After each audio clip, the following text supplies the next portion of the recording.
मैं इस वक्त बाराकऊ के मकाम पर मौजूद हूँ, जहाँ आप मेरे पीछे एक लंबी कतार गाड़ियों की देख सकते हैं। ये वो तमाम तर अफराद हैं जो अपने घरों को जाना चाहते हैं। इनमें से आधे लोग वो हैं जो बाराकऊ के रिहायशी हैं, कुछ की वहाँ पर दुकानें हैं और कुछ ऐसे लोग हैं जो मरी की तरफ जाना चाह रहे हैं। इस वक्त यहाँ पर आर्मी की एक चेक पोस्ट लगी हुई है और आर्मी सिर्फ उन्हीं लोगों को आगे जाने दे रही है जिनका या तो बाराकऊ में घर है या फिर उनकी रिहाइश मरी में है।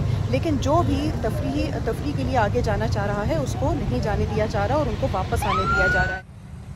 मैं असल में अपने वालिद साहब की तरफ आया था यहाँ पे, तो उनकी रिहाइश इधर ही बाराकऊ में है। बट अभी मैंने किसी दोस्त से पूछा है तो मुझे उन्होंने बताया है कि शायद कोई प्रॉब्लम हो रही है, मरी में गाड़ियाँ बहुत ज़्यादा फंसी हुई हैं, तो इस वजह से जो है ये पाक फौज जो है इन्होंने रास्ता बंद किया हुआ, वो वापस भेज रहे हैं यहाँ से लोगों को। मैं मरी का रिहायशी हूँ, जीका गली बाज़ार में काम करता हूँ और वहाँ से मैं जुमरात को इधर आया था और इधर भी हमारे बच्चे थे, उनसे मिलकर वापस जा रहा हूँ आज।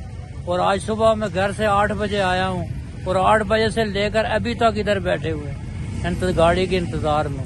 हम कहेंगे वापस चले जाएं, नहीं जाना चाहिए क्योंकि आगे बहुत स्लैटिंग हो रही है।